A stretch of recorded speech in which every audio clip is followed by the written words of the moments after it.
안녕하세요. 화요일 더 바이블에 나오신 빛의 성도님들을 진심으로 환영하고 축복합니다. 우리 같이 기도하고 오늘 더 바이블 시작하겠습니다. 하나님 아버지, 오늘도 하나님의 말씀 앞으로 나아옵니다. 우둔한 우리의 마음에 빛을 비춰주십시오.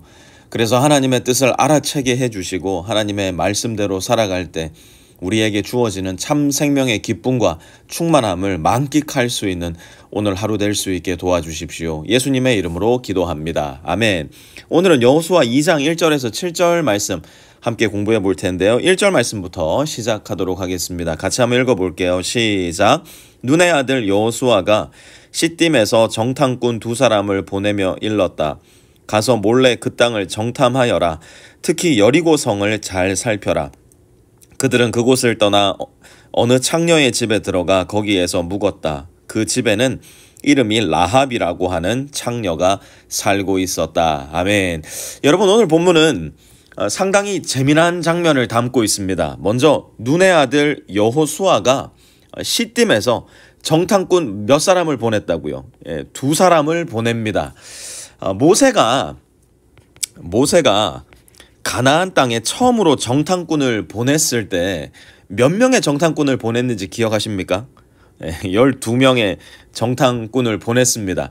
그 중에 10명은 우리는 메뚜기 같더라. 우리는 죽었다 깨어나도 가나안에 못 들어간다 라고 보고했고요. 여호수아와 갈렙 몇 사람입니까? 두 사람.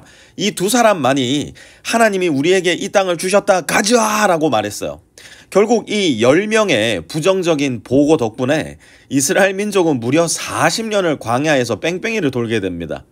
이제 다시 가나안을 목전에 두고 정탐꾼을 보내는데 여호수아는 몇 사람을 보냈다고요? 두 사람을 보냅니다. 모르긴 몰라도 여호수아에게는 정탐꾼에 대한 매우 좋지 않은 기억이 있었을 것이고요. 오늘날 우리 식대로 말하자면 정탐꾼에 대한 PTSD, 정신적 트라우마가 있었을지도 몰라요. 그래서 그는 단 2명, 곧 젊은 시절 자기 자신과 갈렙을 떠올리면서 선별되고 또 선별된 두 사람의 정탐꾼을 보내는데요. 이 두 정탐꾼은 하필이면 그곳을 떠나 어디로 갑니까? 어느 창녀의 집에 가서 머물게 됩니다. 그리고 그 창녀의 이름은 라합이라고 성경은 기록해요. 이들은 도대체 왜 하필이면 창녀의 집으로 들어갔을까? 고대 사학자들은요, 창녀의 집은 단순히 창녀의 집이 아니라 그 당시 술집 혹은 여관의 역할을 겸하여 했다라고 이야기를 합니다. 그렇기 때문에 이 창녀의 집은 그 지역에 상당히 많은 고급 정보들이 오고 가는 장소였다라고 이야기를 하기도 하는데요. 만약 그런 관점에서 본다면 이 두 정탐꾼은 상당히 장소를 잘 선택했다 말할 수도 있을 겁니다. 매우 치밀했던 것이죠. 그런데 그렇게 보기에는 이 두 정탐꾼이 그다지 뛰어난 요원들로 보이지는 않아요. 2절 한번 볼까요? 그때에 여리고 왕은 이런 보고를 받았다. 아뢰입니다. 이스라엘 자손 가운데서 몇 사람이 오늘 밤에 이 모든 땅을 정탐하려고 이곳으로 왔습니다. 여러분, 첩보 영화 같은 데 보면 뛰어난 정탐꾼들, 스파이들은 자기 자신을 절대로 드러내지 않잖아요. 철저히 신분을 감추고 들키지 않잖아요. 그러다가 혹여라도 자기 자신의 신분이 발각되면 어떻게 합니까? 국가와 민족을 위해 자결하기를 망설이지 않잖아요. 그런데 오늘 본문 속 여호수아가 선별한 두 사람의 정탐꾼들은 어땠나요? 그때에 오늘 밤에 아무래도 여리고 땅으로 들어온 지 얼마 되지 않아서 이미 그들의 신분이 발각되고 만 것 같아요. 그것도 왕에게 보고가 직접 올라갈 정도로 너무나 명확하게 신분이 드러나고 맙니다. 무슨 말일까요? 지난 40년간 광야 생활을 해오던 이스라엘 백성들에게는 아무리 선별하고 선별한 정탐꾼이라 하더라도 사실상 별다른 특출난 능력이 없었다는 것이죠. 다른 말로 하자면 지금 이 여리고성 앞까지 와 있는 이스라엘에게는 이 여리고를 무너뜨릴 수 있는 그 어떤 군사적 힘도 외교적 협상 능력도 한 나라로서의 위험도 전혀 없었다는 이야기입니다. 이제 이들이 잡히는 것은 그야말로 시간 문제인 것으로 보이는데요. 그런데 이 일이 일어나요. 4절에서 5절 한번 같이 읽어볼까요? 4절 5절입니다. 그러나 그 여인은 두 사람을 데려다가 숨겨놓고 이렇게 말하였다.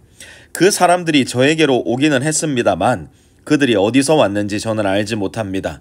그리고 그들은 날이 어두워 성문을 닫을 때쯤 떠났는데 그들이 어디로 갔는지 저는 알지 못합니다. 빨리 사람을 풀어 그들을 뒤쫓게 하시면 따라잡을 수도 있을 것입니다. 아멘. 만약 이 장면에서 창녀 라합이라고 하는 이 창녀가 그의 집으로 들이닥친 여리고 군사들에게 사실을 실토했다면 무슨 일이 벌어졌을까요? 이 두 사람의 정탐꾼은 그 즉시로 죽임을 당하는 것은 물론이거니와 그 일로 말미암아 이스라엘 백성 전체에게 엄청난 두려움과 무시무시한 공포심이 물려왔을 거고요. 그렇다 한다면 가나안 정복의 꿈은 요원한 이루어질 수 없는 꿈이 되고 말았을 겁니다. 그런데 하나님은 그 당시 여리고 성 안에서 가장 멸시천대받고 무시와 증오와 혐오의 대상이었던 창녀 한 사람, 이 한 여인을 사용하셔서 여리고 군사들을 물리쳐 버리세요. 그들의 눈을 가리시고 그들의 군사적 힘을 무력화시켜 버리십니다. 누가요? 하나님 아버지께서 그렇게 하신 거예요. 어떻게 해요? 가장 연약하고 보잘것없던 창녀 라합을 사용하셔서요. 오늘 본문에는 대단히 힘이 센 한 사람과 그가 부리는 군사들이 등장을 합니다. 그들의 이름은 무엇일까요? 그들의 이름은 아무개입니다. 그들의 이름은 무명이에요. 그들의 이름은 등장하지 않습니다. 그들에게는 이름이 없어요. 기억할 만한 가치가 없다는 뜻이 될 겁니다. 그런데 오늘 본문에는 상당히 의외의 인물의 이름이 등장하고요. 그 인물의 이름은 심지어 신약 성경에 가서도 반복적으로 등장합니다. 그 이름은 너무나 자주 성경 안에서 들리기 때문에 저와 여러분 모두에게 상당히 익숙한 이름일 텐데요. 그 이름은 무엇일까요? 바로 창녀 라합이라는 이름이에요. 창녀 라합. 하나님께서 일하시는 방법은 참 기상천외해요. 창녀 라합의 인생은 사실 깨진 그릇과도 같은 인생이었을 겁니다. 창녀 라합의 인생은 너무나 무시받고 너무나 멸시받아서 차라리 없어지는 것이 더 낫다라고 생각할 만한 인생이었을 거예요. 그런데 하나님은 그런 창녀 라합을 선택하셔서 이스라엘 전체를 구원하는 일을 실행하십니다. 뿐만 아니라 이 창녀 라합은 예수님이 이 세상에 오시는 족보에 매우 중요한 인물로 참여시켜 주셔서 이스라엘이 아니라 온 인류를 구원하는 일에 쓰임받게 하십니다. 누구를요? 다시 한번 창녀 라합을요.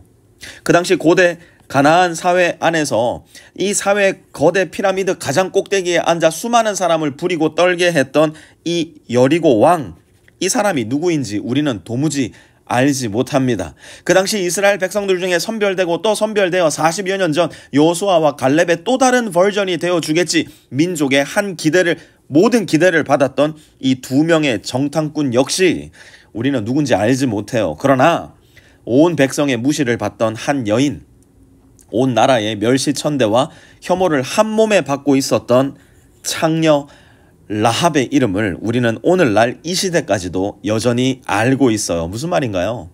하나님은 아무도 알아주지 않는 나의 인생, 아무도 인정해주지 않는 my life도 알아주신다는 겁니다.